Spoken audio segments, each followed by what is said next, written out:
Hello everybody, my name is Shanice Cheatham and I am the founder, inventor, and CEO at Endemic Solutions.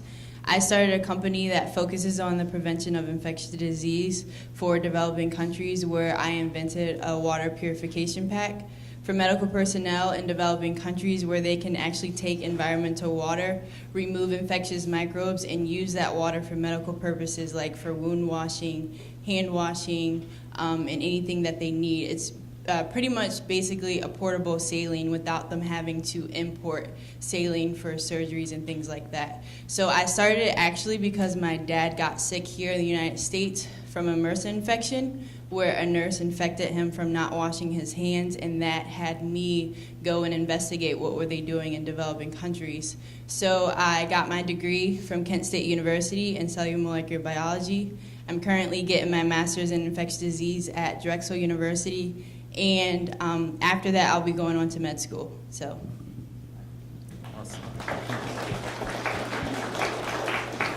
My name is Nate Eaton. I'm a 2017 graduate of Hiram College, where I studied business management, minor entrepreneurship.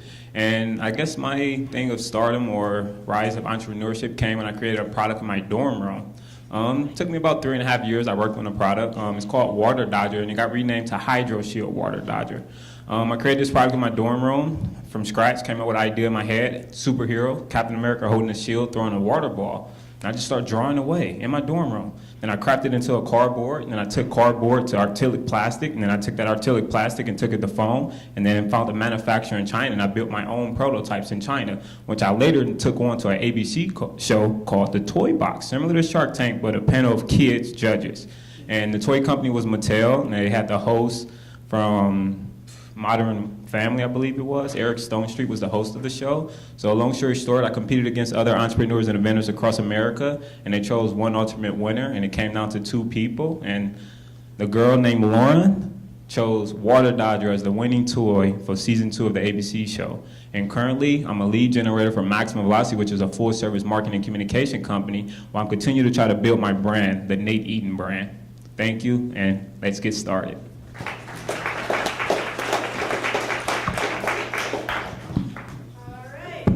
Bring up our first pitch team, RIYA HEGDE and AANYA PATEL. Hi, my name's Anya. I'm RIYA, and this is our invention, Stick It. Stick It's just an object which you can place on your desk, and you have 4 items in it. You have some tape, a glue stick, a stapler, and a staple remover.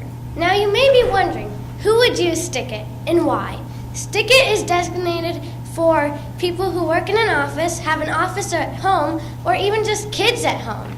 And why would they use it? Well, with this invention, you won't lose all these individual parts, and it takes up less of your much needed space. You don't have to have these objects scattered all over your desk or stuffed in your drawers, and you can have more space for your important work. Some cool features about this is you can replace these. For example, you can take, let's say your stapler is dented, then you can take off the magnet, and as you can see, we attached it by Velcro, so you can take this piece of Velcro on, get a new mini stapler, put this piece of Velcro back on, and put the magnet back on, so you don't have to go through the entire process of getting new magnets and new staplers. Also, you can switch these. For example, you can do that, so if you want different combinations, you can have different combinations. Also, it comes apart. What's that? There are paper clips inside the PVC pipe, so that you don't have to go through your entire desk and all your paperwork just to get a few paper clips. And also, it doesn't create that long paper clip chain, and I know most of you know what I'm talking about. So what is our competitive advantage? Well, we have no competition. Our object is convenient and everything's replaceable. So what that means is, while we have these 4 objects here in our prototype, we can also have different objects on this device. We can have colored pencils, crayon, a pencil sharpener. The possibilities are endless. So our invention is one of a kind.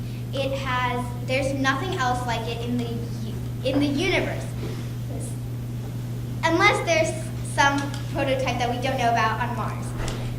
So this you can easily get from the store, and we want to sell it for $12. So remember, when in doubt, stick it!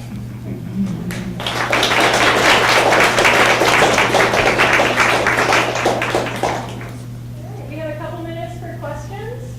Judges, do you have any questions for the girls? I guess the first question I have is what inspired this invention? What was the spark, the wow? So in science class at our school, we were making inventions and we were using minerals to make inventions. So at the beginning, we were supposed to make a list of inventions that we wanted to create. And first, we only had these two.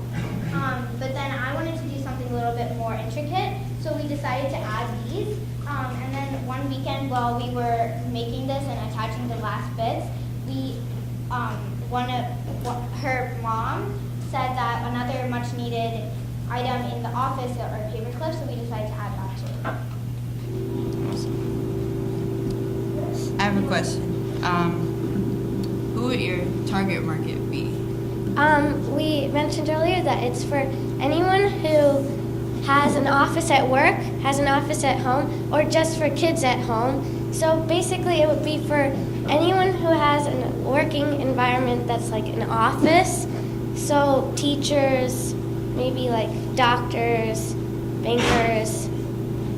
We don't want it to be in schools because our pencil bags are really small, so this wouldn't really fit inside our pencil bag. So we didn't think we would want it in schools. For students.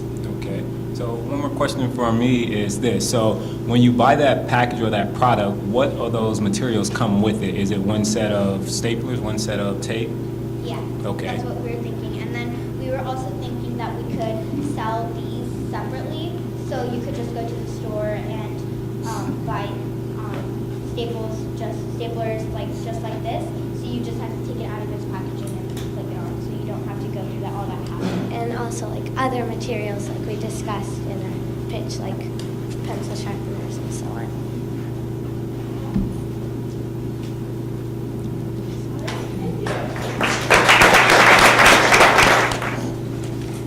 Hi, I'm Stella Webb, And I'm Grace SWARTZENDRUBER. and we are the creators of the Focus Fidgeting Table. Overall, a focused fidgeting table is fidgeting parts attached to the bottom of a table. The purpose of this is for kids who have anxiety or stress during class. We chose this as our invention because we know that a lot of schools ban fidgeting toys because they can become very distracting for kids.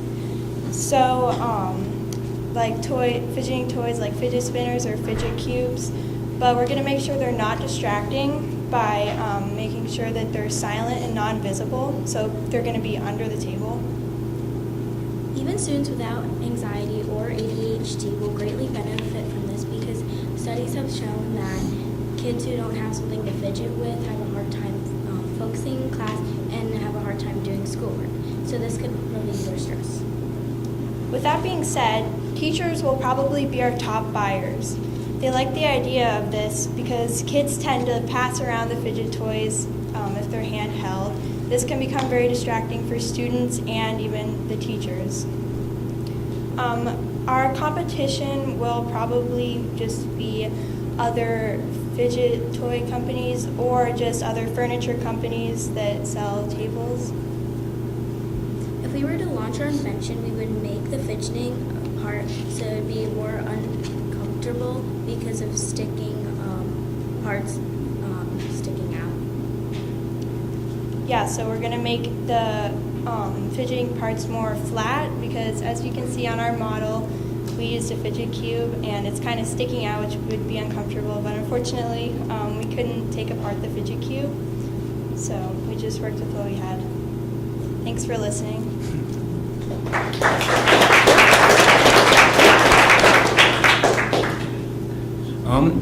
I guess the question I have is this. I actually have two questions for you ladies. The first question is this. So when you say that it's best for teachers, are you going to try to sell directly to teachers, or are you going to go to the school system or school district to try to sell to the district to put in the schools? We'll probably sell it to the district. Okay. And then the second question I have, so if a teacher actually have a fidget up under her desk, is that the same one that's being used by each class that's coming into that room, or is it being replaced by each student that comes in? It's not going to be replaced by each student. It's probably going to be used. Okay, so would it be something at the end of possibly like clean it for germs or anything for that next class that might come in? Yeah, probably. Okay, awesome. My question is are you replacing the desk with this table? Yeah, we would, because Yeah. then it has the fidgeting parts attached to it, so it's flip out the desk for this. Awesome. Any other questions? I was about to say, I think we should open it up a little bit for the crowd. Maybe one question for the crowd or two. We have one in the back. There'll be Well- 4 for each child who sits at the table. Awesome. So We have- sort of like the scaled down model, is it going to be the full size like the desk? Yeah, it's going to be the size of like a table or a desk. So, go ahead, young man.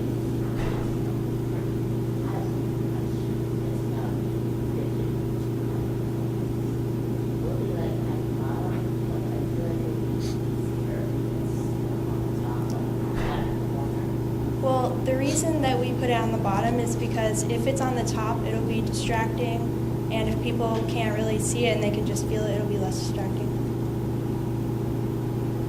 That's a good reason. Good job.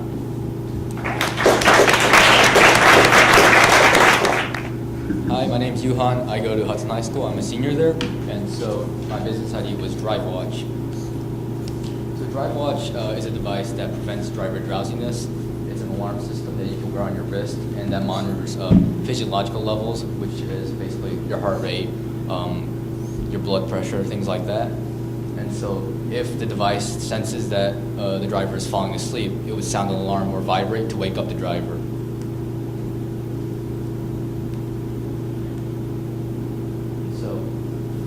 The product design itself basically is a watch, a lot like a Fitbit or an Apple Watch. And so it would also feature a wireless patch on the back of the neck, because when people fall asleep or doze off, their neck moves forwards or backwards. And so that would sense the muscle movements, and that would transmit information to the device on the wrist. So basically, DriveWatch measures 4 physiological levels that I thought were really important. Physiological levels basically are things that tell a lot about human behavior, how people are feeling, how people are acting, and that's heart rate, blood oxygen level, temperature, and skin conductance, which is how well the skin conducts electricity, and that has been proven to measure levels of brain activity and how fast you're thinking. And so those are really, I believe those are important in determining how focused a person is and how awake they are while they are driving. And as I mentioned before, the device also monitors neck muscle movements. And the DriveWatch device combines all of that data that it takes from a person to determine whether or not a person is falling asleep. So what makes this device unique is the pre-programming system, which is basically before a person activates the DriveWatch device, they would have to wear it for 24 hours or more so the device can get adjusted to the person. It basically makes the device more personal and reduces room for error. So for example, if someone is driving and they're not actually falling asleep, the device might go off because it might sense that a person is falling asleep. But if the device is personalized, then because every person has different physiological heart rates, such as heart rates, and so the pre-programming system would make the device personalized to each person by recording their regular physiological levels and then comparing that to when the person is driving. So this would record physiological levels at when the person is awake and asleep and compare those to the levels when the person is driving. So for the DriveWatch device, there is a huge market because it's basically anyone who owns a car or drives one. We're hoping to retail it for about $50 to $60, but we can really reduce the price by working with companies such as Fitbit and Apple that already have wrist-worn devices and integrating this system into those devices by working with the companies will really reduce the price as well as increase accessibility to the market. And there are other devices out there that try to prevent driver wariness and have alarm systems that wake up drivers, but DriveWatch is unique because of its pre-programming system that takes into account everyone's different physiological levels. Also, DriveWatch, I believe, is the only device that combines a multitude of physiological levels to make sure that it's as accurate as possible. All right, thank you.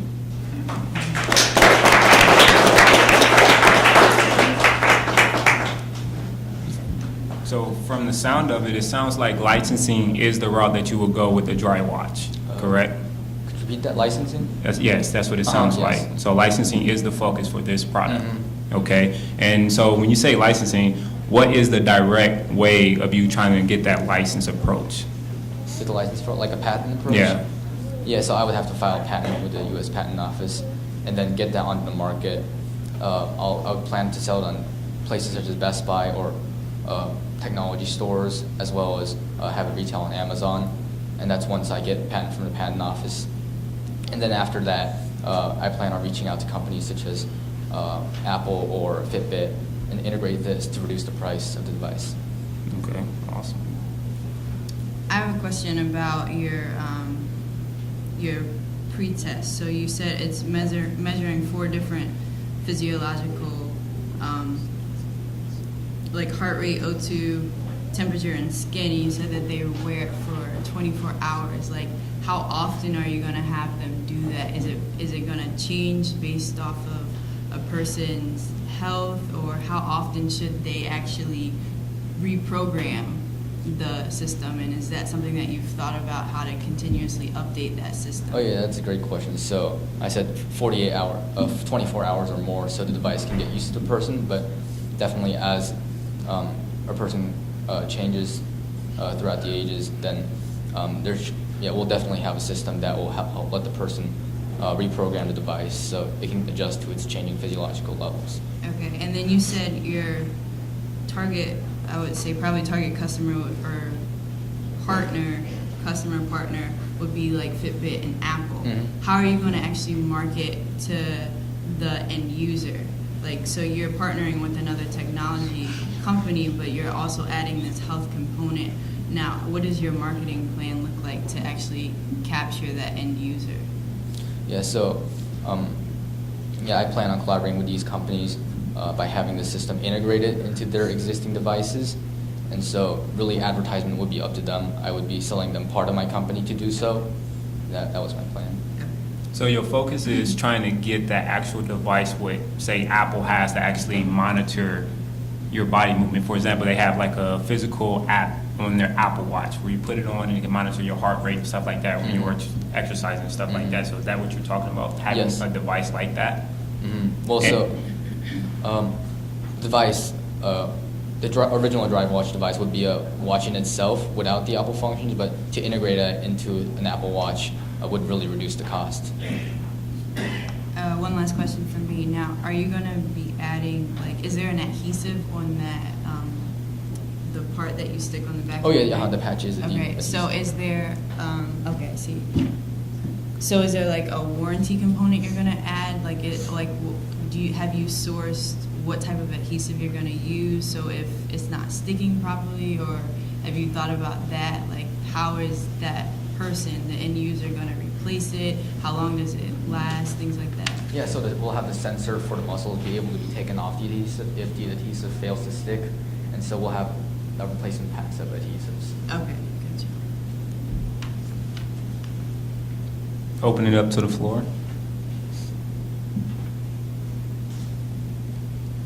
I love the idea, but my only concern would be when the watch runs out of a battery or something.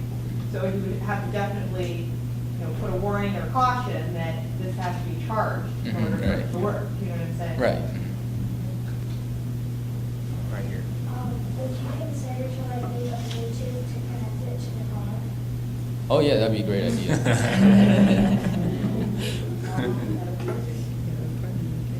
Have you considered the alarm mechanism? If it's talked to the driver too much, right? Just waking up from dizziness can cause actually other. Like shock effects, right? Yeah. Yeah. Because you're probably disoriented from just the sudden alarm going off. Right, yeah. You know what I mean? Yeah, so that's the health risk label that we will put on the device. Okay. Yeah, thank you for bringing that up. 2 more questions. I think it was a guy behind. Yep, go ahead.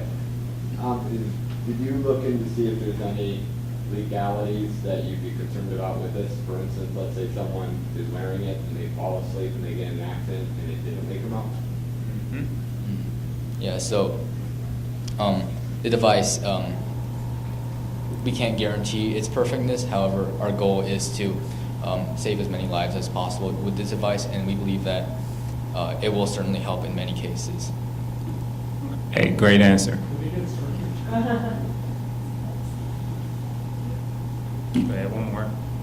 Just to intrigue me with this, is there something to consider in the future also kind of looking at people that might go into a seizure or have a heart attack when they're driving? Something, would it be possible to somehow incorporate that in addition to just falling asleep? Yeah, that's a great idea because physiological levels tell a lot about your body, and if these devices can predict heart rates or risk of a seizure, then that would really help save people's lives. Thank you. How are you determining the intensity level of waking someone up? Oh, Because- of the alarm? Yeah, like because I mean you might have one person who's like their skin depth might be different than another, or their hearing level might be different than another. So how are you determining like what's your standard point to alarm someone when they're using the device? Yeah, so people can adjust the sensor levels by themselves. Okay. We have a set of the median levels, but they'll be able to adjust the volume and the vibration levels. But we would recommend the medium level because people might set it too low to the point where they are unable to wake themselves up. Great job. Thank you. My invention is Magna paper, the paper that will stick to the table so when you're writing, it won't move around. Magna paper can be useful in offices, schools, and like musicians when they have to play outside. Magna paper will either have magnets on the back or inside the paper. We used Magtite for our mineral inside it. It will have Magtite inside and the outside will just be normal paper. We will also make the desk and tables have a magnetic layer so that they would stick to each other. And the papers would repel each other because of north and south poles. The paper will cost $20 and the table will cost $100.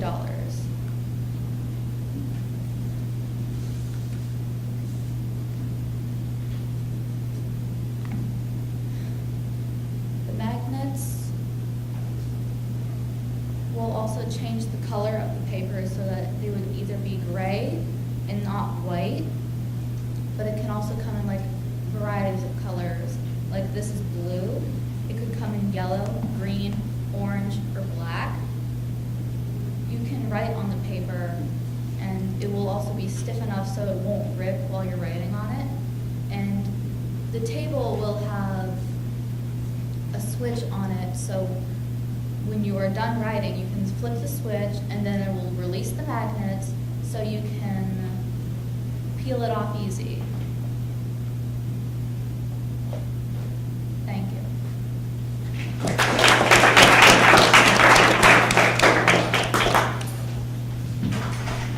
Great job, by the way. I must say that it is a little confusion I am having when you say table and box. So what exactly is that prototype that you're holding in your hand? This would be a sheet of paper, but it's also very thick because we didn't decide if we wanted to put magnets inside it or on the outside. Okay. So what's your value proposition? Why would someone want to buy your Magna paper versus just buying a piece of paper and clipping it to a board or something? Basically, it would just like keep it in place so it wouldn't move around, and you can use it outside instead of not using it inside. It would keep it in place, and it wouldn't require like the clipping of the board, because like sometimes when you're writing, you can't reach like all the orifices of the paper. This would allow you to reach every single inch of the paper. Is your primary picture for this as something that you're writing on or drawing on, or that you'll be pre-printed? Then you gave the example of music for outside. Are you mostly picturing people writing on it, or are they printing on it and then using it over and over again? They could use it like once, and it would come in like packs of paper, so it would be very resourceful. So who's your target market? Are you aiming for like the younger generation, it sounds like? Students, people who work in offices, teachers, basically anyone who would like to use it on their table or desk.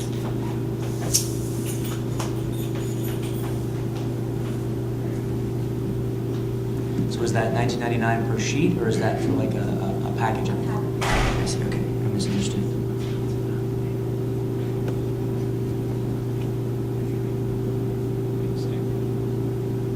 Are there any questions from the audience?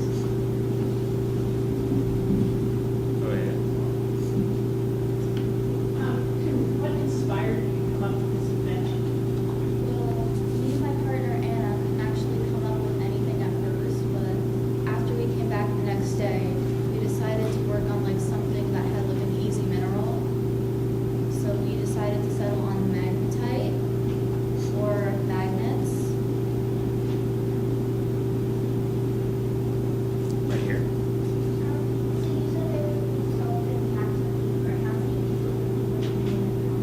Probably the usual amount, about 100. Go ahead. So is your magnet system proprietary? Will it work with other magnetic surfaces? Because you said your desk will like have a switch, so the paper can kind of come off. So Yes. in terms of compatibility with other surfaces, how would that- Magnets won't be that strong, so it would be a lot easier.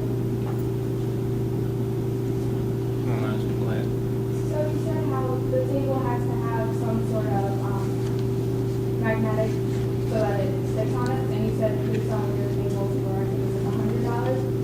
How will you how will that go outside? Or like, how will your desk go outside if it because like you said it works. So this is for so it works outside or in your office. Are you gonna have to have a certain table for it to work? Bring like a metal board outside with you so it would stick. So it seems like what she's trying to get to. So if you want to transport this product either outside or inside the house or wherever you might go to a no remote location, do you have to take the desk with it to go with it, or do you need another product to make the product still work like it's supposed to? You could take like a metal sheet or like a flat metal sheet that could still work with iron or magnets.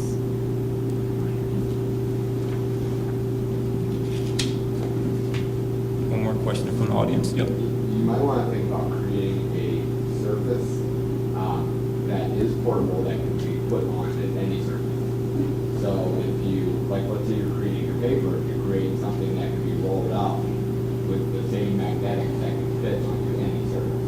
So you can take it with you and then put it on anything.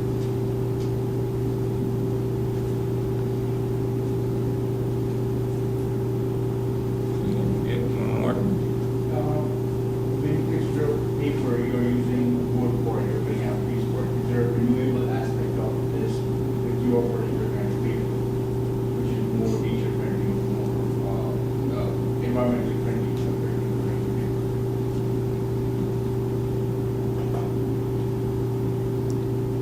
Well, I guess we don't have an answer for that one, but great job. You did awesome, and we're going to give her a hand.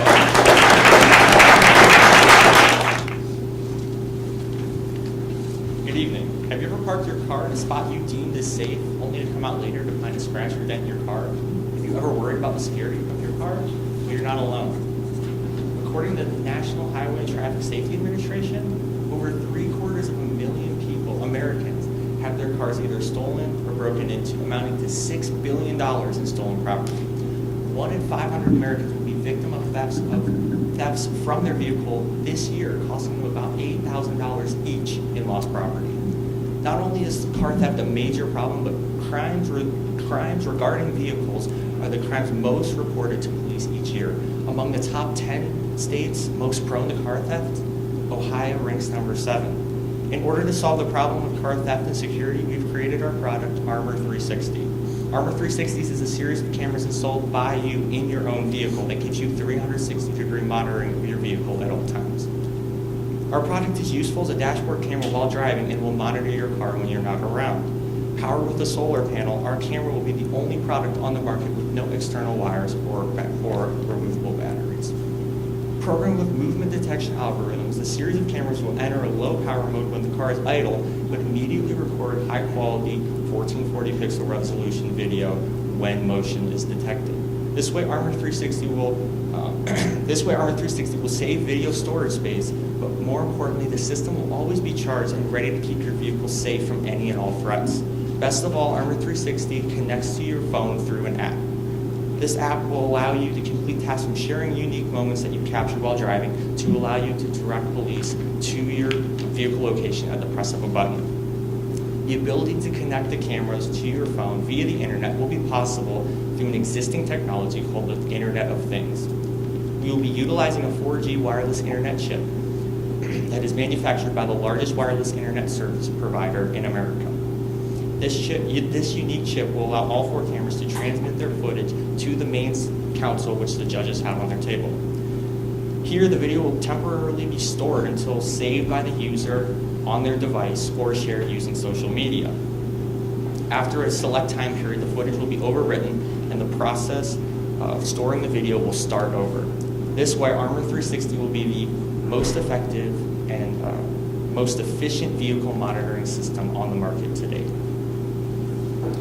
The person that we believe will be the most compelled by our product are males aged 35 to 60 in the higher income group. Through our research, we have found that males in this bracket typically have a higher end cars and they are concerned about keeping them safe. Many in the income range of $150,000 to $350,000 typically have homes with multiple car garages but work in large metropolitan areas. Our target market are those who want to keep their cars in pristine condition for as long as they have them, but are also worried about the safety of their vehicle. By far the most expensive piece of our product will be the 4G wireless internet chip and Bluetooth transmitter and receiver. Along with these 2 big pieces of technology, we will be utilizing solar panels, cameras, G sensors, and batteries. One potential problem that we have found with our solar panels is that they cannot always be stayed charged. We understand this is a potential problem, which is why we have also integrated the ability to plug it into a car in a standard outlet in your car. After factoring in our fixed costs, including software design, website creation, and app and server development, we have determined that the cost for our product will be $395 per unit. Our price per unit will be determined by the price to manufacture the product and costs initiated with setting up our business, which the judges have in front of them. By pricing the product here, we believe that we will be able to compete at a better value against our competition, both with price and feature. Not only will we be the only product that allows a full 360-degree camera view, but we are the only company with marketing that has absolutely no external wires. We believe that these features will set us apart. The only other product that is kind of like ours in competition is called OwlCam. From our research, we have found that large majority of our target market would be undoubtedly wanting to purchase our product that gives full wireless monitoring to their vehicle at all times. Because of the high income of our target market, we believe that Armor 360 is by far the most plausible and realistic solution to the problem of car security in America. With the high support that we have received through both our paper and email survey through our target market, the potential for growth in our first year is substantial. We believe that through solving this problem of security, we can not only make you feel safer, but make the car theft not and appealing to the criminals who do it. Armor 360, vehicle protection 24/7. Thank you for your time.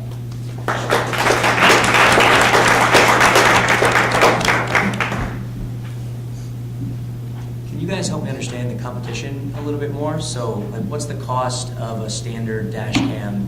And I think I understand it, but just to make it clear, what's the exact value proposition difference between what you offer and a standard dash cam? So standard dash cam can range anywhere from $10 on Amazon to well over $1,000. But the average price that most people pay is under $100. So we mentioned that there is our major competition is OwlCam, which they charge $395 as well. But they only, their camera's only pointing forward and inside the vehicle. Ours, as opposed to theirs, will have 4 separate cameras, one on each side of the vehicle, and it's going to be monitoring the entire perimeter of the vehicle at all times. Are you worried that car guys, as you said, which I'm not one, so you guys tell me, but you know, those people are very concerned with how their vehicle looks. Have you thought at all about the aesthetics of if there's a bulky camera there, you know, doesn't make the car look nice, right? So we're still working on the prototype. That's the one that we have currently. We're still working on making it look smaller and thinner. The white panels there are what we're planning on using as solar panels. Through our research, we found that we can charge the battery fully within 2 hours, and it will stay charged for 22. So that gives you a full day. But the other cameras, they're going to be no larger than 3 inches square, or 3 inches in diameter. So they'll stick on the inside of the windshield and point outward through the windshield. So the outside of the car will look the exact same, but with a 3-inch diameter on the inside, there's going to be no difference in the aesthetics. As far as your target market, so you mentioned that it was for males and higher income. I'm a female and I'm a car person. I grew up on NASCAR, so there's a larger market there. But how do you plan on sustaining it? Like, because there's a lot more, like, as far as research goes, there's a lot more break-ins that are happening in metropolitan areas. These people have really nice cars and they want to protect their cars as well, but your price point seemed a little bit high. So it's like, how do you plan on sustaining your market plan? Yeah, so our target market is going to be males between the ages of 35 to 60. That's a really wide age gap, but that's where most people who are the most concerned about their cars will be. So that is our target market, but we are open to selling to anybody in a metropolitan area. As we said, that the average amount of loss per car theft is $8,000. So by justifying the $400 or the $395 expense that we would charge, we think it's very well worth it. And then our profit margins, you can see, it will sustain us for a while. Okay, so is there like a renewable, like is there a warranty, or is there like renewable parts that you can purchase for the camera, like, or is it a one-time deal, and if something happens to it, you have to repurchase it again?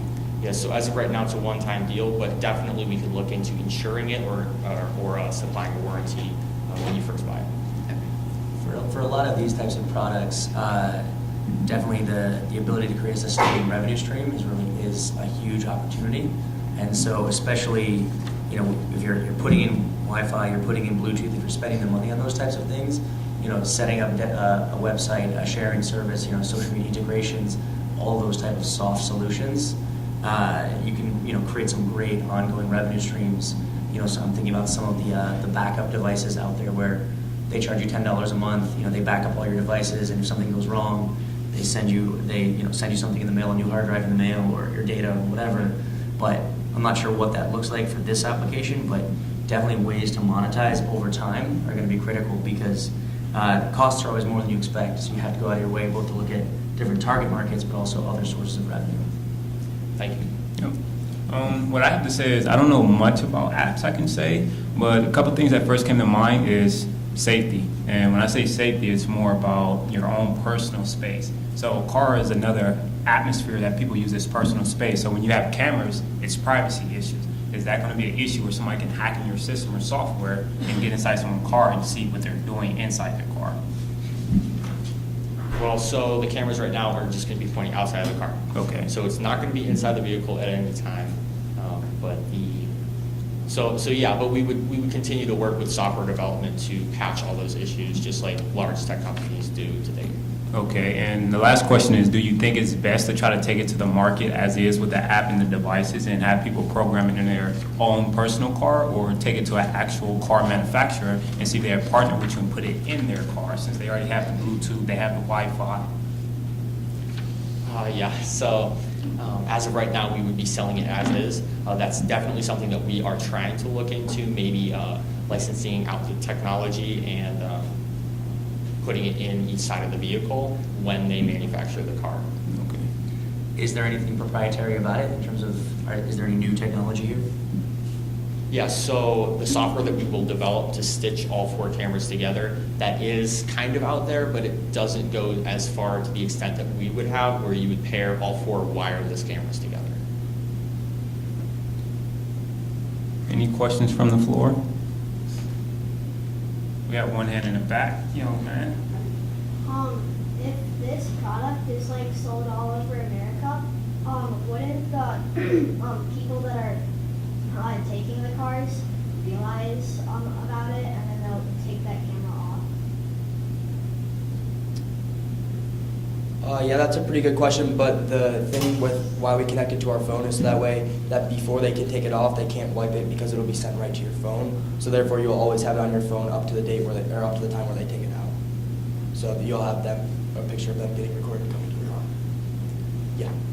So are these cameras external or internal? So will they be inside the car? They are internal, yes. So is there going to be concern about like covering them off, then maybe snow or debris, or maybe a car thief could intentionally cover them up? Yeah, so that is definitely something that we would look into as a potential thief. Whenever you move near the car, the software will detect that, correct? And it will immediately start video recording. So even though you can't see it, as soon as he covers it up, you have his face and his actions before that happens, and then the app can either alert you or just send the police directly to you. Thank you. On top of basically what they just said, have you thought about what is the deterrent for a thief? Like, how are you advertising this on the car itself? Because, yeah, that's great that you have the person's, face recognition or information, but it's already after the fact. Is there something you're doing on the outside of the car to say, hey, this is protected by Armor 360, so that it's going to deter someone from even doing it before it happens?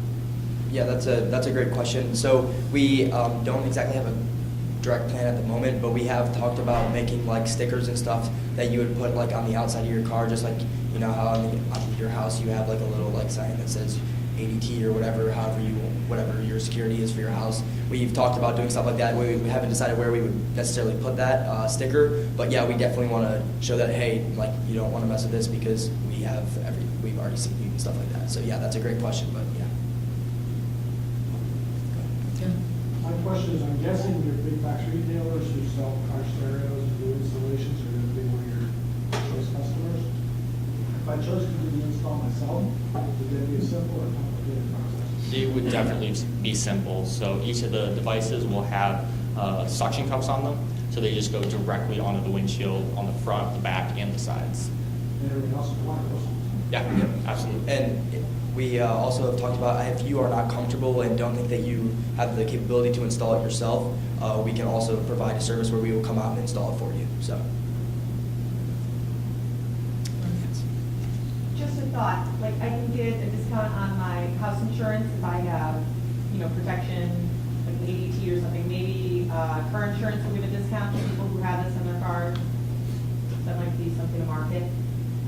Yeah, that's definitely something we could look into. We haven't thought of that idea yet, but that is definitely something that we can look into for future use.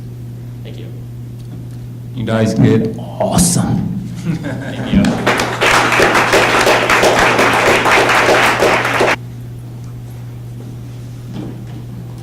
Hi, I'm Mia South. And I'm LIYANA Ali. And we are the creators of The Safe Knife. The Safe Knife is a knife that has a blade that extends and retracts with just the push of a button. You might have little kids at home that just love to run around and touch everything that they can get their hands on. And if you're cooking one day and then you leave to go do something, then they might come and touch the knife and hurt themselves. Usually people with children will use this, And people that work in the kitchen. So our best feature of the knife is the button, because that's what makes our product work. And how the button works is when the blade is extended out, then all you have to do to make it go back in is press the button, it will retract back in. And then to make it come out, since if a kid's going to be touching stuff, then if they just touch the button, then they're going to be like, oh, it comes out, and then they're going to want to touch the blade. So what you have to do is you have to press the button and then turn it right, and then the blade will come out. we chose iron for our mineral because it's ductile and strong.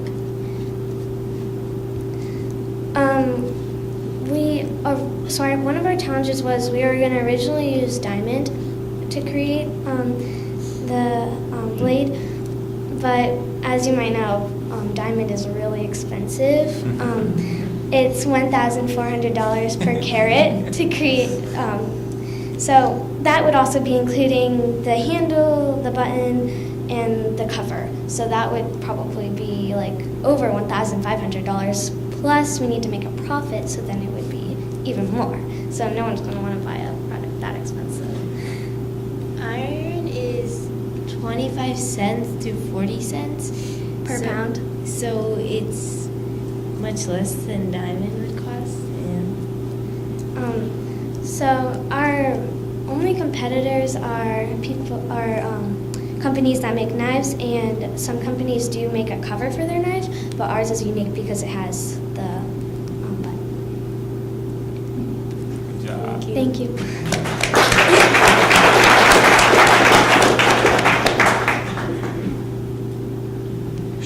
So I actually spend a lot of time in the kitchen making fruit snacks because that's my business. And one of the big concerns in a kitchen, whether you're parents at home or professional, is cleanliness. So you can talk a little bit about how, with the cover, that the knife would stay clean and safe.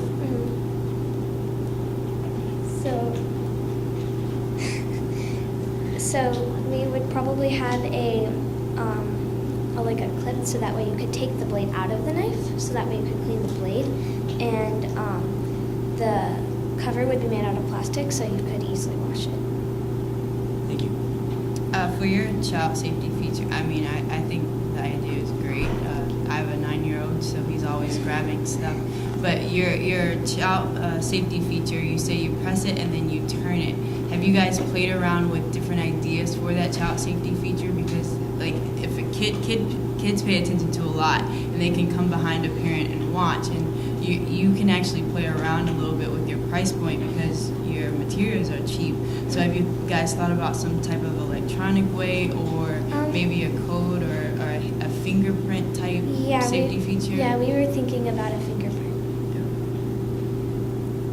Awesome.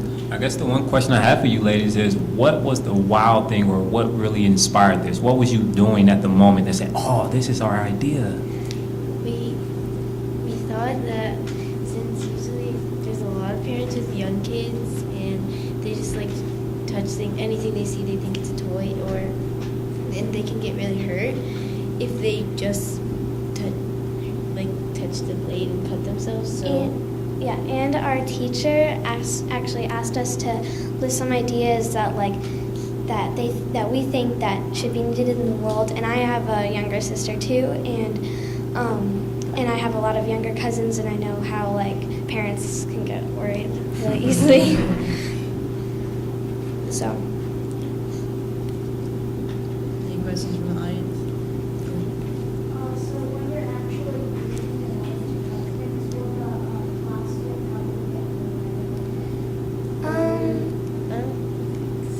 I think it could, but we would probably have to make a way so that way when the blade comes out, the cover also goes up.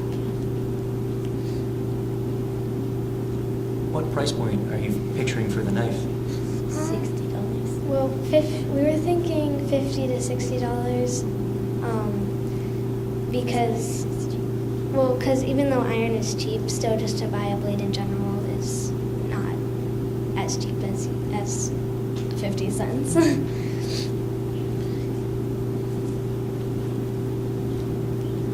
Good job.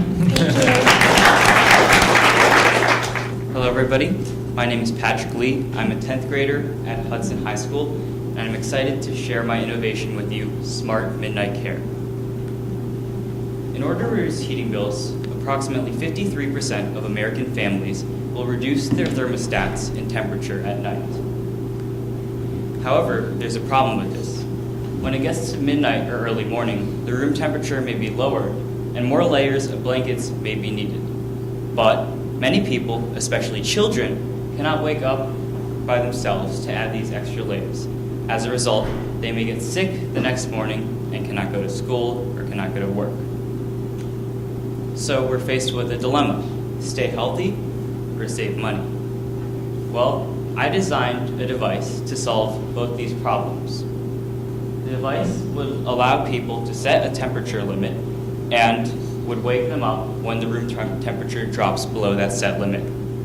The device consists of a smartphone application, and it would be connected to a wireless temperature sensor. For example, the temperature sensor relays real-time temperature to the phone, and the phone allows the user to set their desired limit. When the temperature drops below that set limit, the alarm goes off.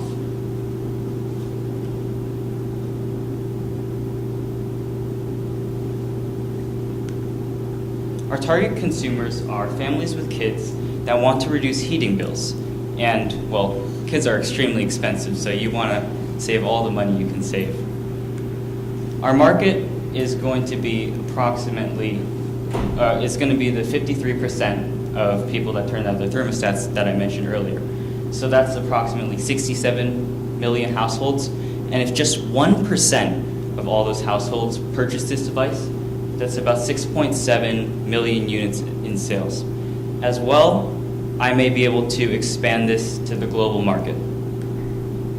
So what's our competitive advantage?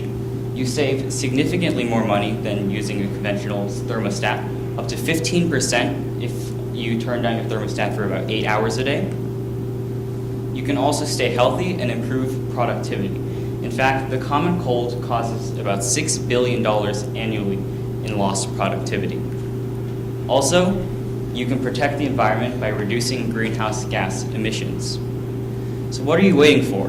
Stop, quite literally, burning money away and make the smart decision.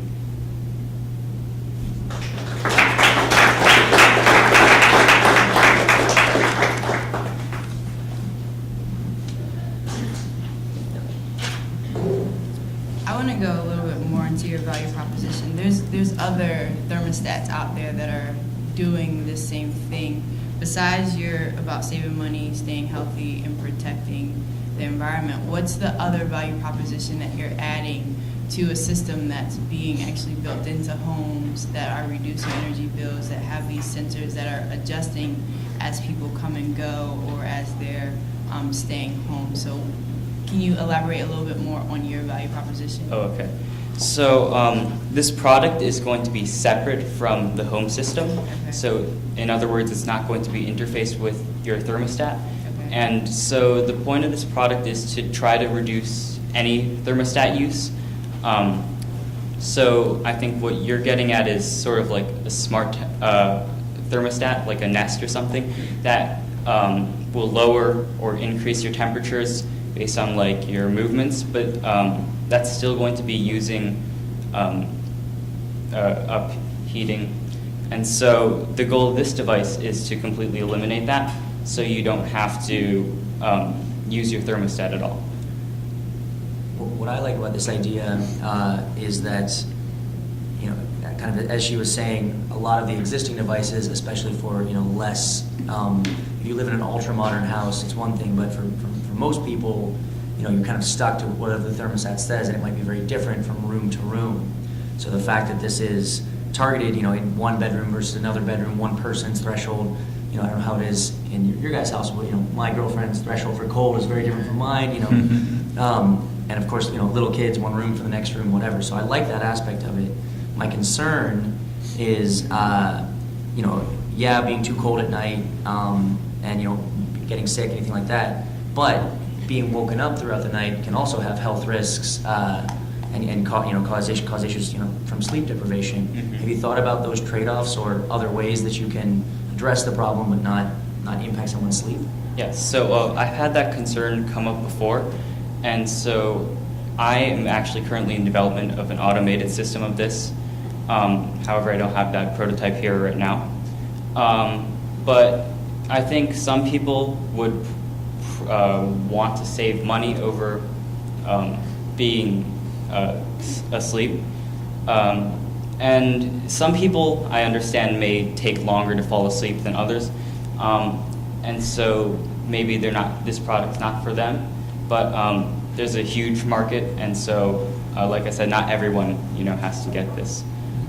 So some people might be very sound sleepers, and they can just wake up, add a blanket, and then fall right back asleep. And then how are you distinguishing this alarm system versus maybe a home invasion that's having an alarm system going off? Like, how are you actually distinguishing? I missed that point. Oh, so the alarm is just going to be on the phone. Like, you can set an alarm on your iPhone to wake you up in the morning. Okay. It's going to be like that rather than the one in your home. Gotcha.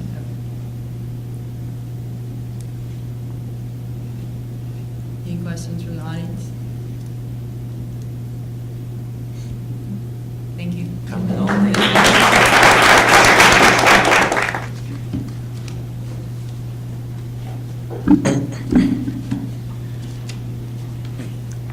Hello, my name is PARSON Jordan. I am in 7th grade at Litchfield Middle School, and I am an avid video gamer along with quite a few of my friends.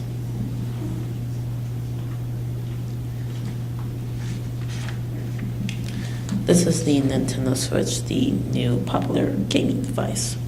My idea is to have an after-school gaming program. My friends and I look at gaming like a sport. So you may ask, how is this idea innovative? Well, it addresses big issues. For example, lots of kids are gamers. But we also know that they often play alone or sometimes over the internet, which is not safe. And it can also affect the child or the person's weight because of eating sugary, high-calorie foods that can, just so they can play longer. Just not good either. My ideal would be to increase socialization and decrease isolation. If kids had a place to game, they would have more opportunities to connect with other kids, and it would be safe. The gaming would be monitored, and parents would know what their kids were playing, because I want to try to do, appropriate games, like e-games, right? For everyone. From maybe sometimes tea, but it depends on the game and the content. This also could save parents money because they wouldn't have to buy games because kids could share. They can share games from their house, or the school can also help because sharing is caring. Parents could coach, especially the ones it's hard to take up. Gaming is a new sport, and wouldn't it be great if we could have it after school? Well, any questions?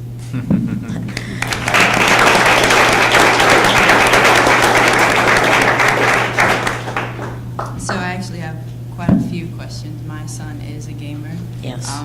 And I would like to eliminate his gaming. But what's your safety features?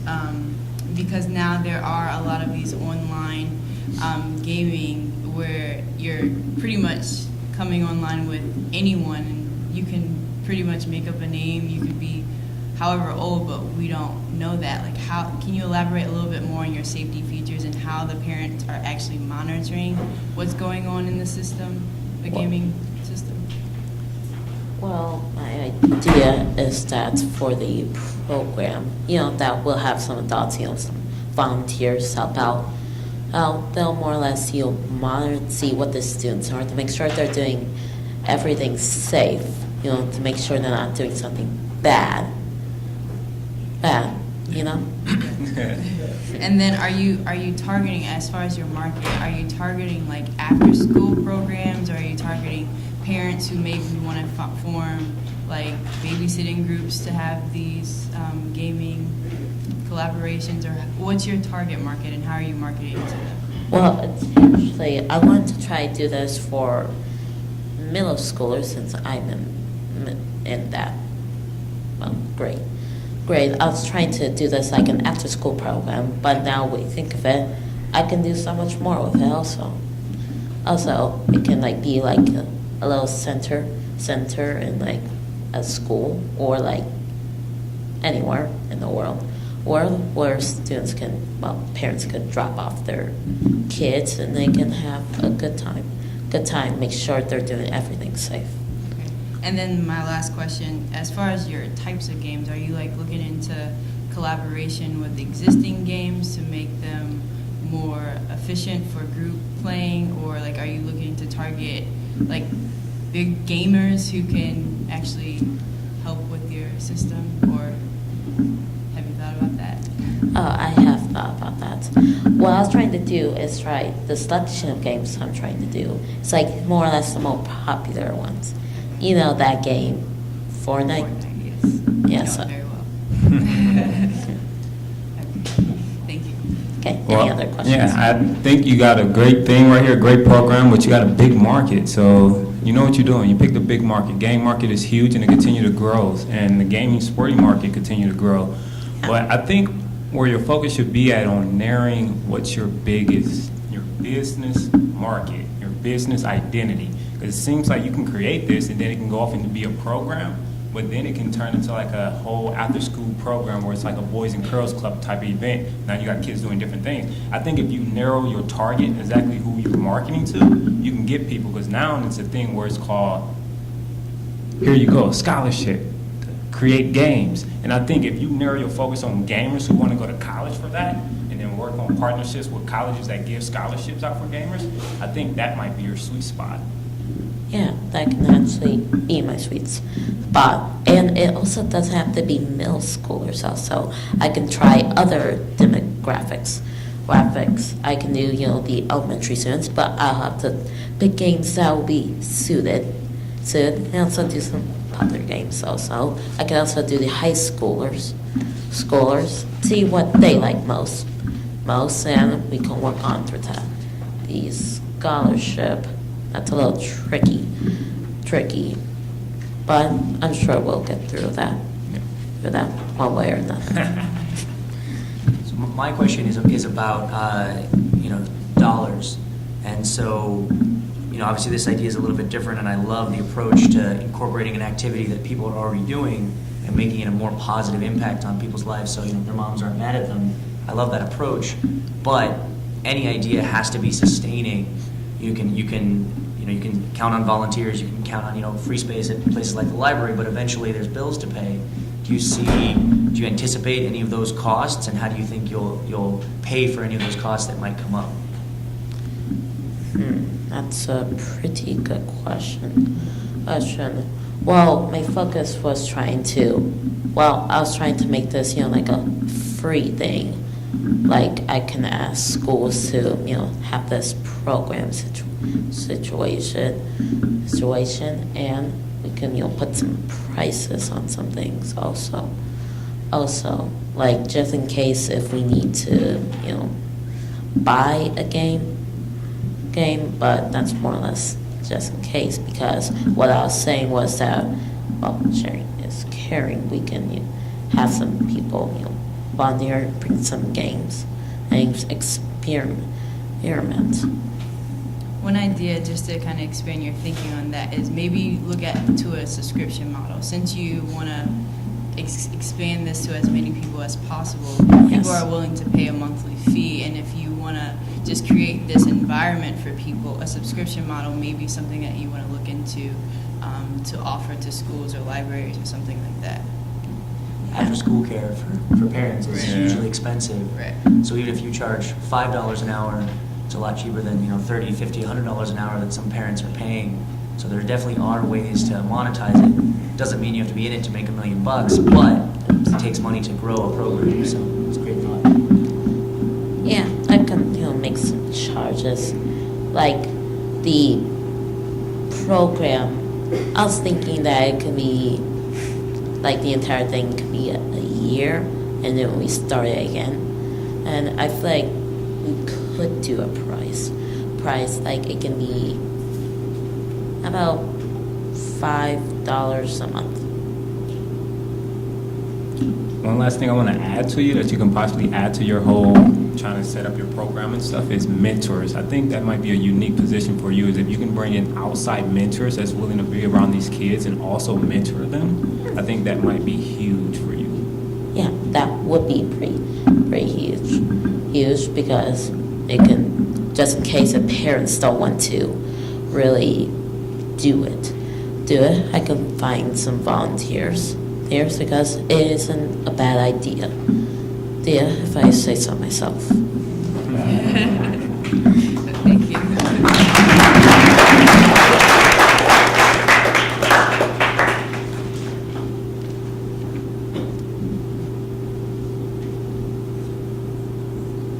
Hi. Nice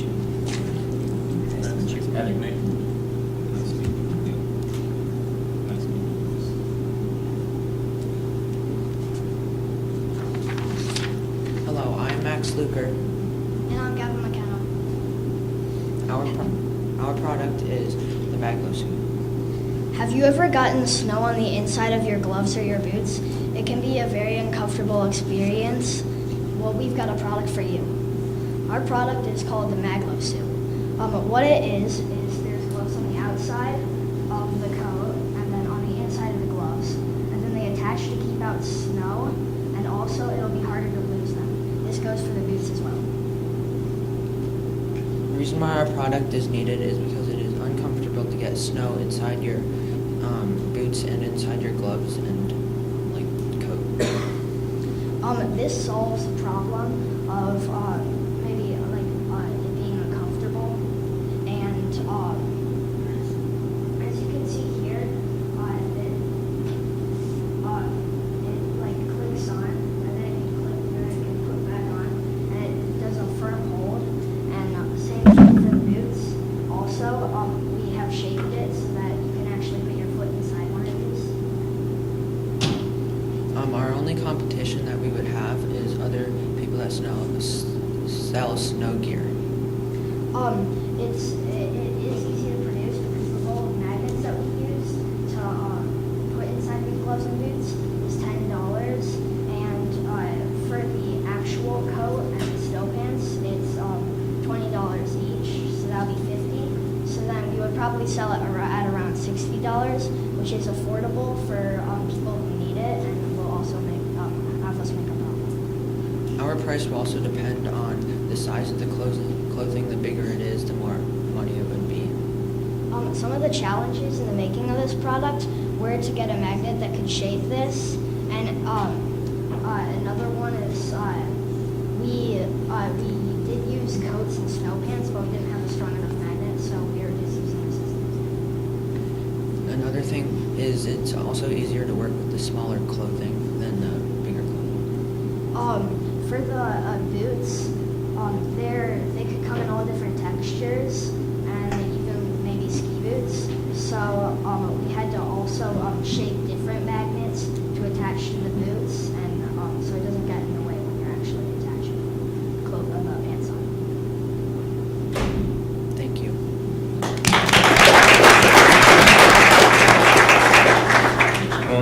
I guess my question is this. So, two things. Are you guys manufacturing your own clothing line? Or are you placing clothes online or on the site and someone saying, oh, I want this shirt, I want these pants, but I want the magnet attached to it? Is that a separate order? Or am I buying pants that has the magnet already attached? You would be buying the pants that already have the magnets attached, and we wouldn't be making the pants or the coat by ourselves. We would probably be using a regular pant or coat, but we would like attach the magnet to the inside of it, so it doesn't go separate. I think your product is actually very innovative. Your competitors was actually probably your buyers as well, which is going to be people like Columbia Sportswear and North Face, and they're always looking for innovative ways to incorporate in their clothing. They're big on technology nowadays, and they're willing to pay for that. Have you guys thought about partnerships with these companies, or being like a seller to a Columbia Sportswear or a North Face, because they do collaborate with products like this to either make their products better or to present them to like a Dick's Sporting Goods or somewhere that they're outsourcing? So how their business model kind of works is they'll have their own store, which is Columbia Sportswear, but then they'll have buyers come in and sell to like Dick's Sporting Goods. Have you guys thought about a model like that, or how do you guys plan on marketing your innovation? We would plan on marketing them by selling them to other companies. I guess we could make a partnership with those companies, because it would probably expand this, and it would be sold like a little more worldwide and make it at least known for other buyers. And then if you guys can, if there is anything proprietary about your magnetic strips or whatever, another expansion for you could potentially be licensing, where Columbia Sportswear can incorporate the magnets into their clothing already, and you guys just license that to them, so that's something else that you can think about too. Yeah, I think she raises a great point that you guys have to keep in mind, is the idea is a very good one, but as she was saying, technology in clothing is a huge and growing industry that's really cool to get involved with, but designing clothing that people want to wear, on the fashion side, on the utility side, that's a very, very different skill set. So if I were looking at a company, just because they have a good idea for the on the technology side, doesn't mean they're going to know how to make clothes that people want to wear. And so you either need to think about that on your team, or really focus in on, just selling the product, and people can do it themselves at home with their own clothes, or selling it to the clothing manufacturer as a step. So it doesn't mean you can't do it all yourself, but it's a lot harder if you have to think about fashion as well. So it's just my 2 cents for you guys. Any questions from the audience? You said it would reduce the uncomfortable in the snow, but would the magnets be uncomfortable in the gloves and pants? Actually, so since the magnets are they attach to the outside of the shirt, you wouldn't actually feel the magnets. You would feel you would feel like the inside of whatever coat you're wearing. So I guess it could be uncomfortable.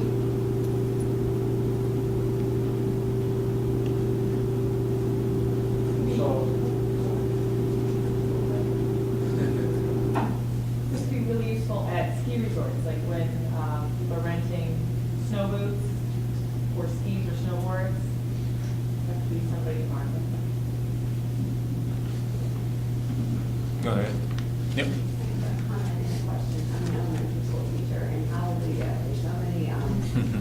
Lost and found items every day, gloves, hats, things. So the idea that it can be magnetized to your jacket and you don't lose it is wonderful. I think very sort of agree.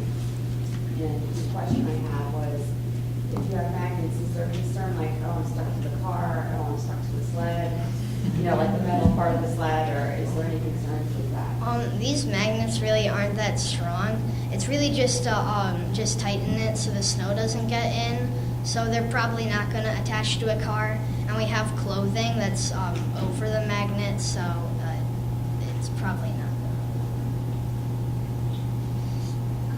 So if you're planning to sell this, are you going to attach the magnets to those pairs of clothing by yourself, or are you planning to probably have it manufactured because this is just like really a sloppy copy of what we're actually gonna do. So we probably have it manufactured. That's how programs are. Go ahead. Go ahead, yeah. How hard are magnets to come off? Like, would they come off for any use, or would you have to try to make them? Well, these magnets, they can come off on these products, but if we were to have it manufactured, we'd probably have it like in the product. So I guess if you used it for a really long time, they would come off, but. I think one other concern to think about there is I can see how it wouldn't be an issue with, sticking to your keys or your phone or something like that. But parents especially know that, when you're washing things in a laundry machine, they can get tangled up pretty badly anyway. So that would be my main concern.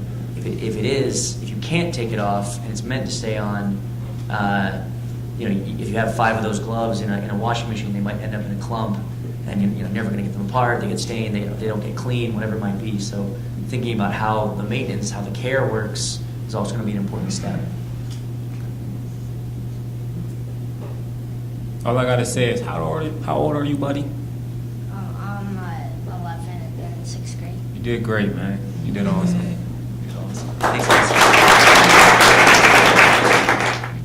And we created an item called David's Star.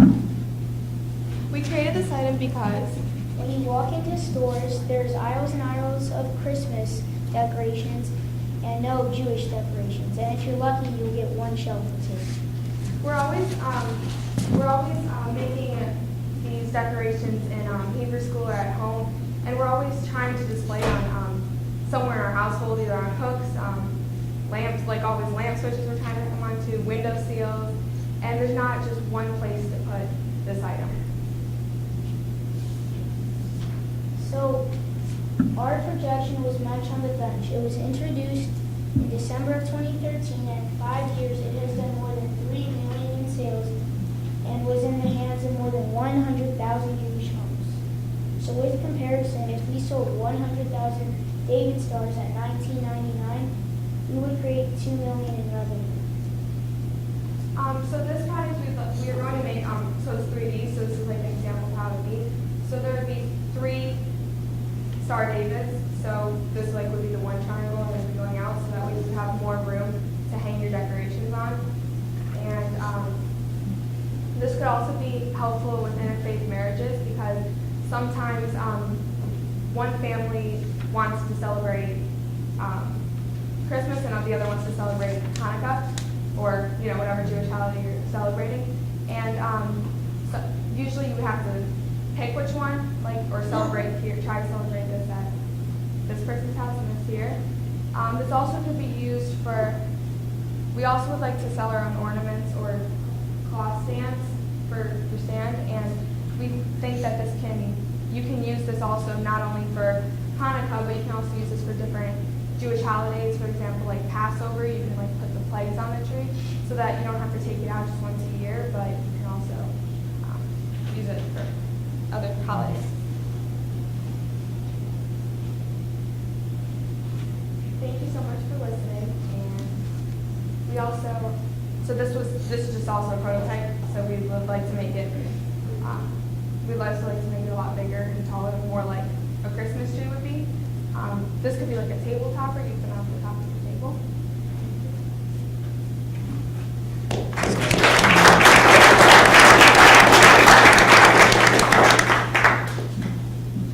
Great job.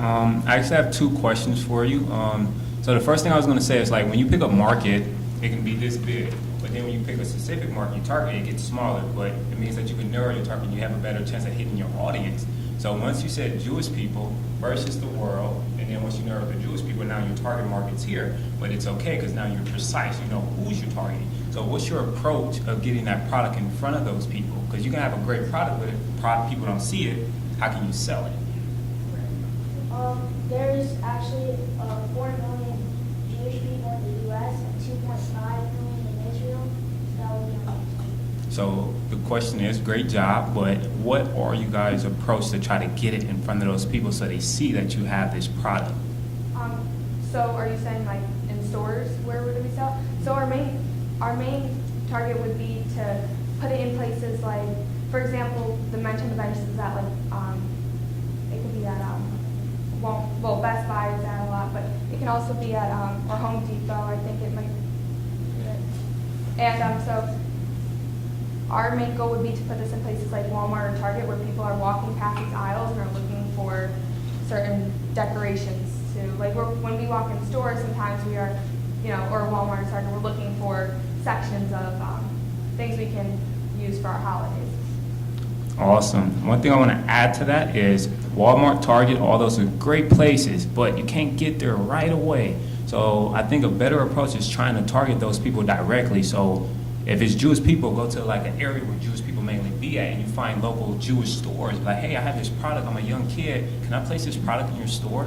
Start there. Start with the community of Jewish people, and then you try to broaden it to a wider demographic. Yeah, that'd be really good. Yeah. Or maybe also start with selling them online to certain people, because then certain people would. There you go. As Good far job. as your marketing plan, I'm gonna kind of piggyback, but just a little bit slightly different, because your target market is actually huge, and you guys there's a lot of, they're everyday people that people don't realize that they're Jewish, and they celebrate Christmas just as much as the average American. So you guys probably really honing in on your market plan, and your product market fit would be places like Targets and Walmarts and things like that. So if you guys can really focus in on that market plan, how do you get it in that everyday retailer? I think you guys have, I think the idea is brilliant. I think it's great, so. I think I'll add to that just briefly and say, this is the kind of product that really just starting out is really good to do at holiday markets, because I agree with you. I've noticed that at holiday markets as well, where you walk in and there's dozens of people selling candles and Christmas ornaments. But if there was a table that was blue and white instead of red and green, it would stick right out. It would be very visible for folks. So because it takes money to build a website, it takes time to get in front of big retailers. But you can go to a holiday market at your temple or whatever, or nearby and really stand out. But I guess my question is about costs and manufacturing. Is this an Etsy arts and crafts that you guys want to assemble yourself, or how do you picture this scaling, and how much will that cost you guys? So it costs about $5 to make a little tree. So like the stand, the actual star alone,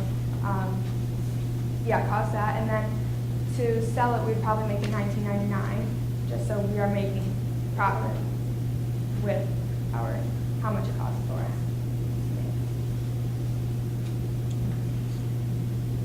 Anything from the audience?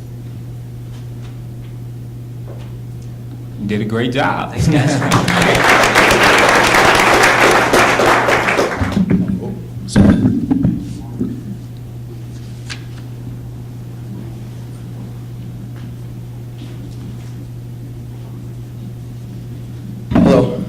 My name is Jacob Brookbank, and I'm the founder of Smart Change, what I like to call the Emotional Intelligence app. So just to get a basis of what emotional intelligence is, it's made up of 4 key parts. 2 of which that I'm going to be focusing on today is the kind of the basis of emotional intelligence. It's being able to be aware of your emotions, how you're feeling, and then being able to manage how you're feeling. Now, this is a struggle for a lot of people, and to go even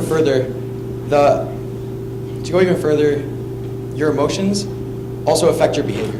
So if I told you, okay, hey, you won the lottery, and you're driving out, you're going home, someone cuts you off, you're gonna be like, go ahead, go on past, But, you get a phone call from your aunt, your brother, and, your mom is sick. She doesn't have a lot of time to live. I don't think you're gonna be very happy, and you're probably not gonna react to the person cutting you off, and I'm sure that there are a lot of words that you can't really say in this environment that you would say. So this is just a prime example of how emotions affect your behavior.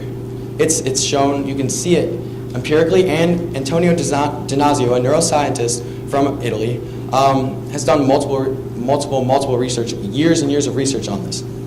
The core issue I'm trying to solve is people can't manage their positive and negative emotions, and this affects their behavior, like I said. Like I said, it all boils down to emotional intelligence, and people need to be able to identify how they're feeling, and then be able to manage how they're feeling, depending on what they're feeling, you know? My solution to this is Smart Change. Apologies. Smart Change is an emotional intelligence app. The Smart Change app assesses an individual's personality and root values to identify the problems that they are facing and provide specific guidance and tools accordingly. There's a lot of apps like this, actually not a lot of apps like this, in the general sector of self-improvement, of stress relief, like Calm, a $250 million business as of last year. You Got Better Me, it has over 50,000 five-star reviews on the Apple Store. People want to change. People want this. And so, to go even further, the app's goal is to create this emotional intelligence. And this is how. So you go onto the app, and you go onto the app, you sign up, and there's 3 assessments. It takes 3 assessments of you. First is your personality color. It's a knockoff of the Myers-Briggs personality test. There's very, very identifiable traits, and it has to do with, like, okay, red, yellow, blue. You know, reds are dominant, yellows enjoy things. They strive in very uplifting habitats. And then your core values. Every person has a set of core values. Their core values end up being their internal compass to the external process of thinking and acting within our culture. And then lastly is background info. The background info is just simple questions, you know, like, okay, are you a single child? Are your birth parents still married? Are they still together? Did you have any traumatic injuries or happenings in your lifetime? And all of these have a pattern. The pattern is that each one of them have identifiable traits. Okay, so how do we fix that? Like, what can we do with these? So it creates a profile. It creates a profile and then makes a feed. So this is just the first part. It creates a feed. So like Instagram, like social media, it'll have articles. It'll have meditation, videos, quotes, just kind of based off of your personality and your root values. But then the meat of this app is the AI chatbot. So individuals can take their profile, and once their profile is created,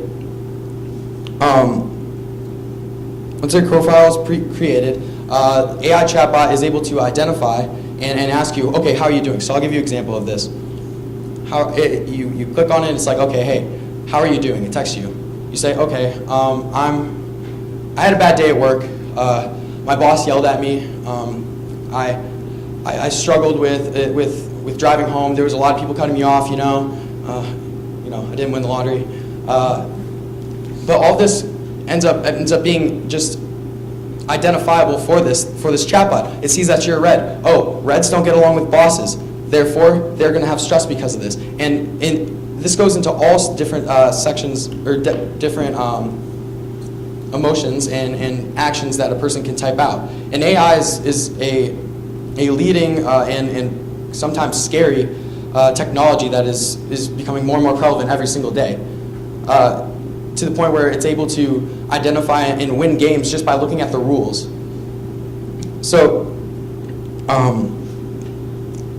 this app, or this AI chatbot will give you different tools and things to do to be able to fix yourself, or not fix yourself, to manage your emotions. You can't fix yourself, I'm sorry. To continue, sorry. Okay, so he's stressed out. It knows it has a dog. He had a bad day.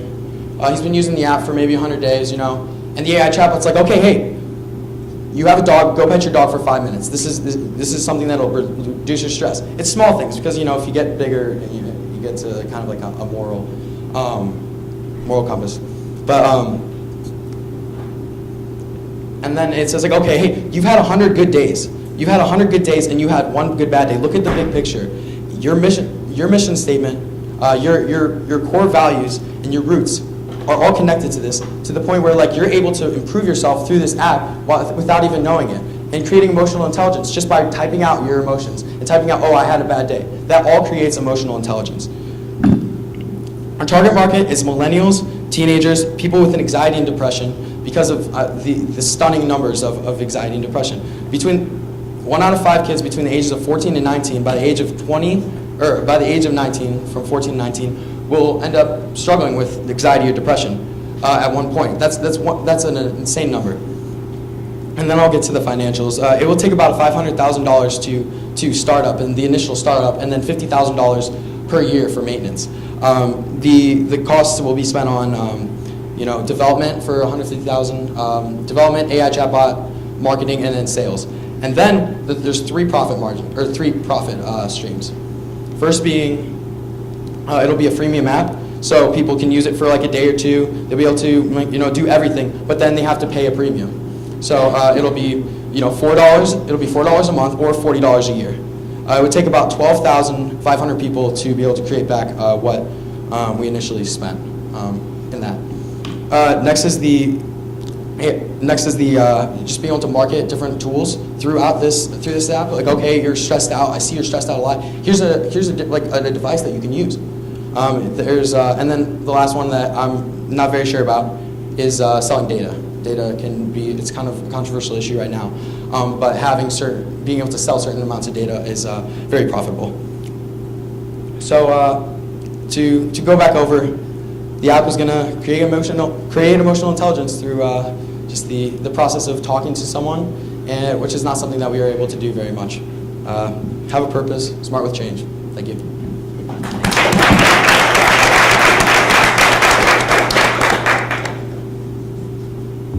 Well, when you read off your financials, it sounds like your financials is on point. It sounds like it's a profitable business and a business that you can get into and make money back, profitability.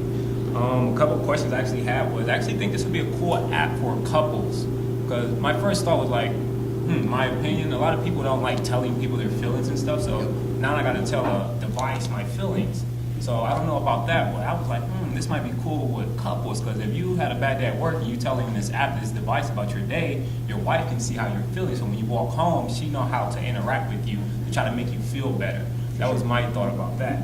And then the second thing was just, how do you get over you having this app, I can pay this price, and then I got Tony Robbins that can do the same thing, but an in-person experience. How can you derail that person from wanting to get an in-person experience to using this app and get the same vibe?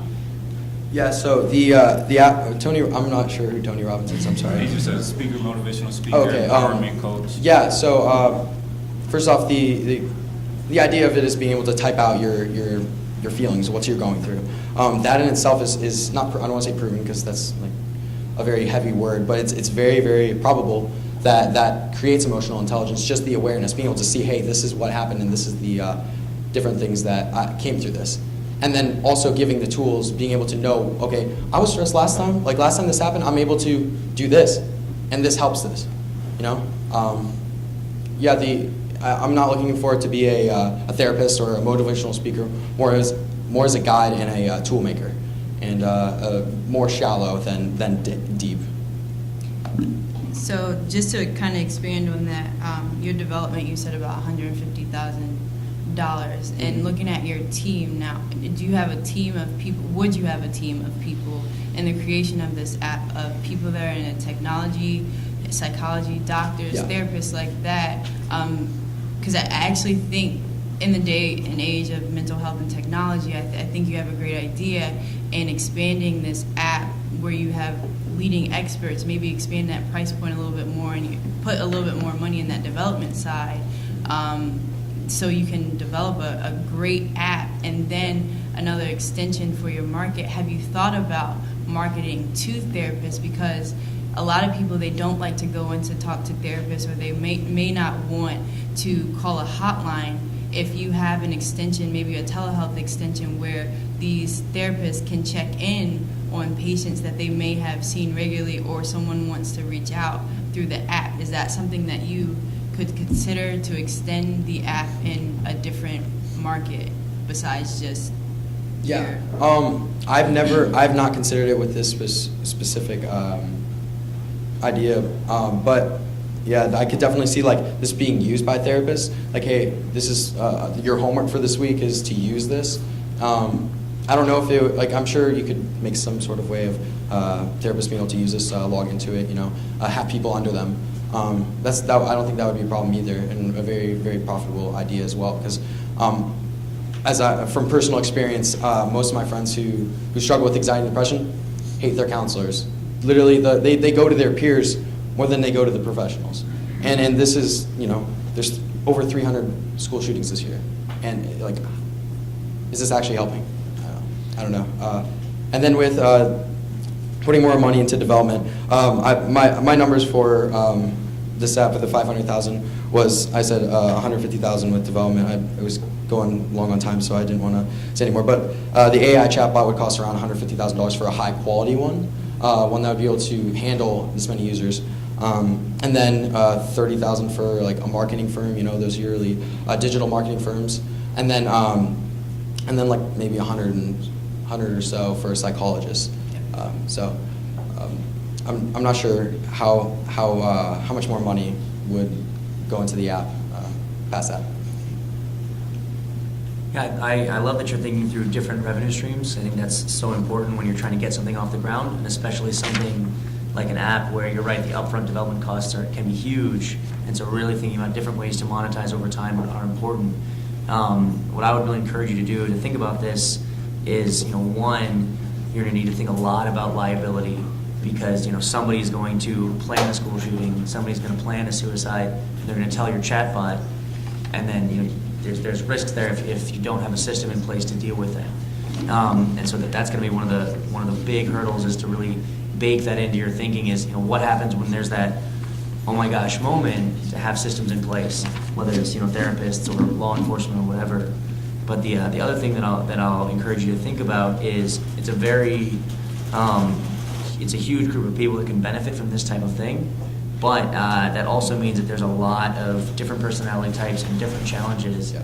And I think you would benefit from narrowing in a little bit to say, let's look at high school students, let's look at veterans, let's look at middle school students.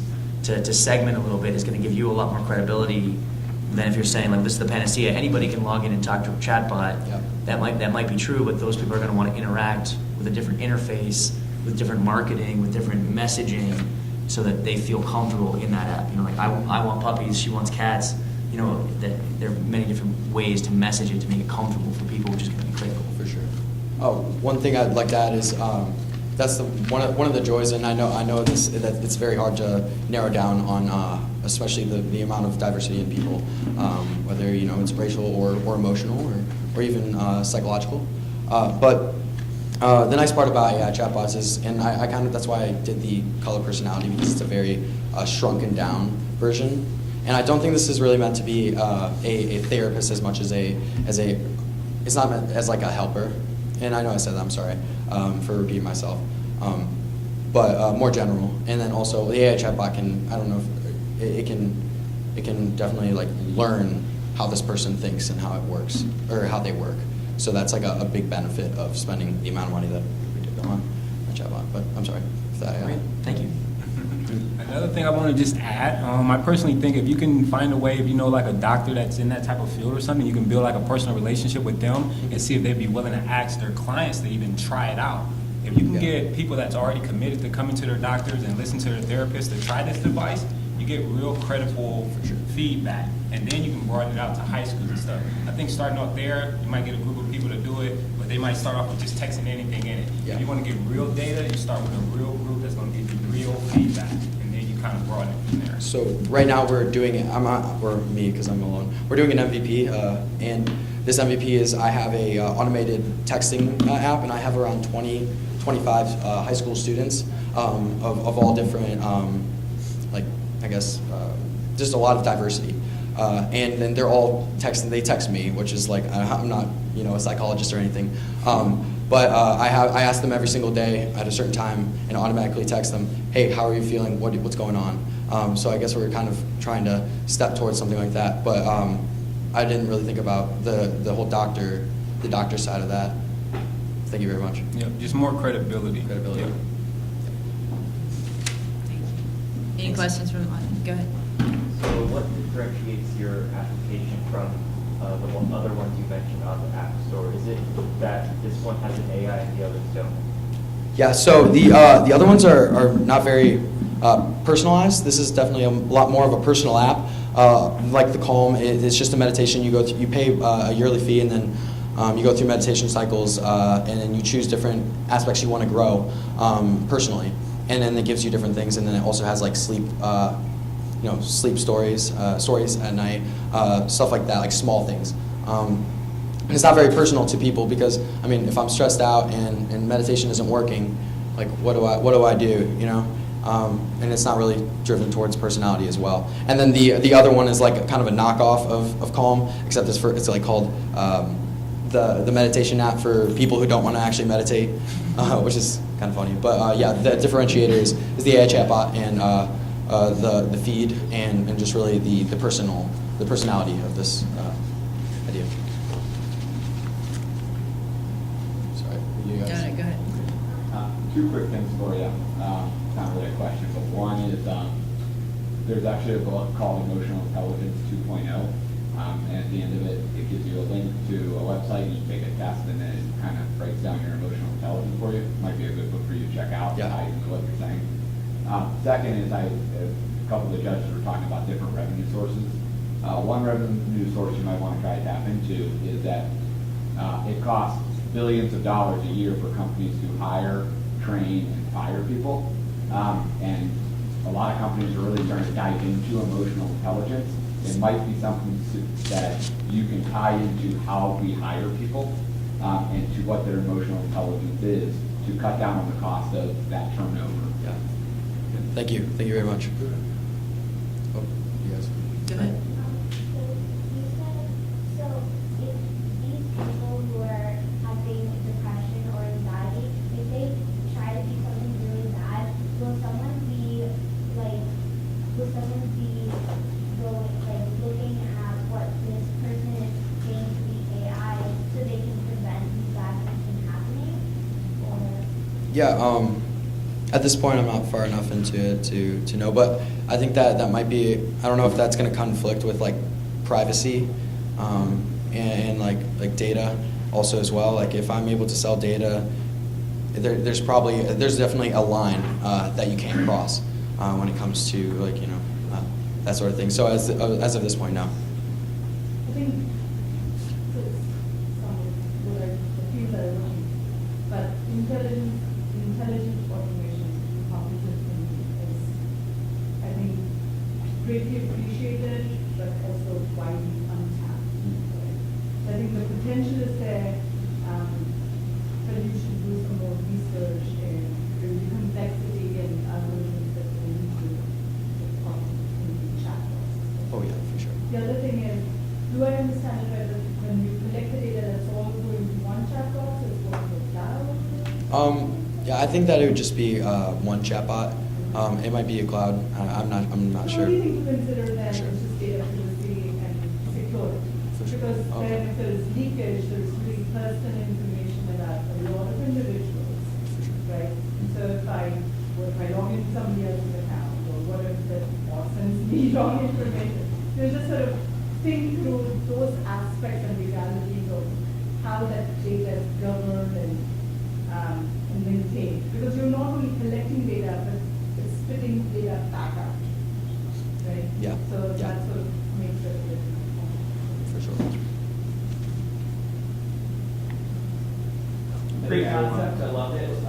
Quick question, on the lines of emotional intelligence and self-awareness, is this what the app is about? People are notoriously terrible at self-assessment, and about half the people who take the DISC in my Twitter profile actually misrepresent themselves, unaware. How would you combat that? Because you're trying to be specific, but half the people are already going, oh, I'm this personality instead of this. How would you narrow it down? Yeah, so the one advantage of the color personality test is that it asks you if you were a kid, how would you react to this? And there's a lot of people who definitely want to be something that they're not, and that's going to happen. That's something. I mean, you don't always get the right order of pizza when you order it. But I definitely think that they can reassess themselves if they don't feel like it's helping, and the fact that it's not as deep as a therapist would also be able to kind of make up for that margin a little bit, when it comes to therapy. 2 points. The gentleman here referenced the emotional intelligence book. I think the core of your talk is that. So I highly encourage we actually inquire all over the hires we go to that training. That is actually a user textbook. Follow his blog and writings. I think that will definitely help you. And then second, I think Nate touched, even though you're trying to stay shallow, I think your app has so much potential. So think as an ecosystem rather than just an app, right? So one is a business application, the operating for the law enforcement. And there are rules governing that.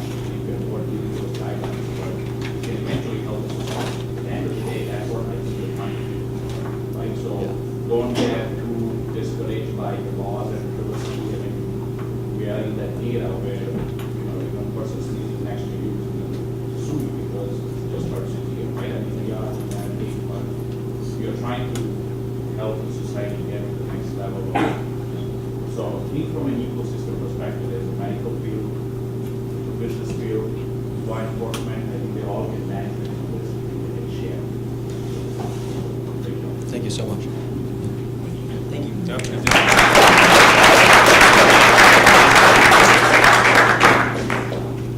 All right, we have some cookies on the counter over here. Please help yourselves. I will take the judges away to make some decisions. He gets all excited with winners. I do want to take pictures too of all the winners together.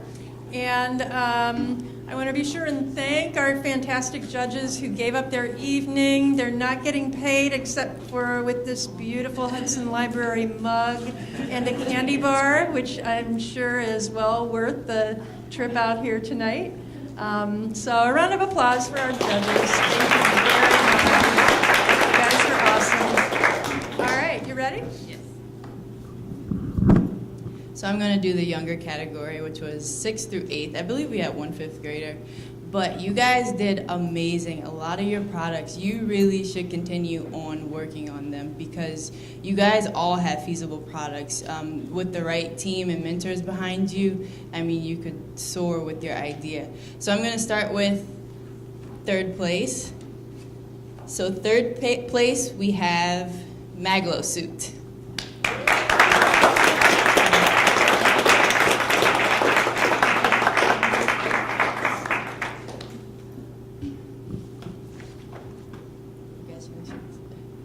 Stay up there so we can take pictures. Yeah, stay right there. 2nd place, we have David's Decorations.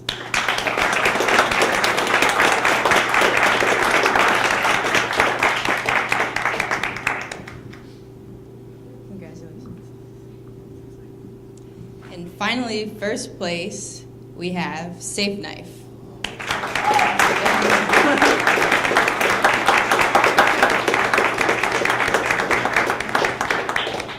Congratulations.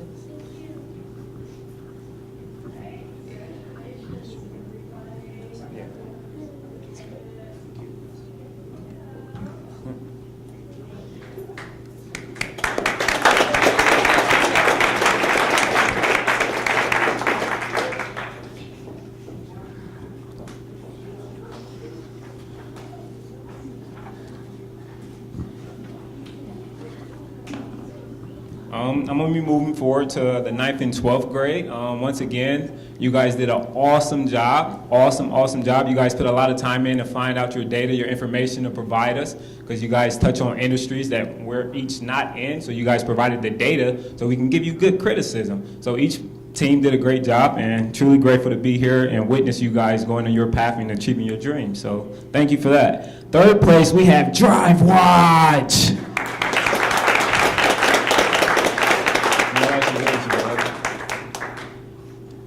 Second place, drum roll, please.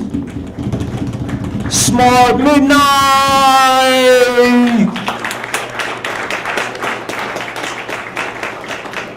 Congratulations, yes. Congratulations. One more drum roll, please, for the first place. And we have Armor 360!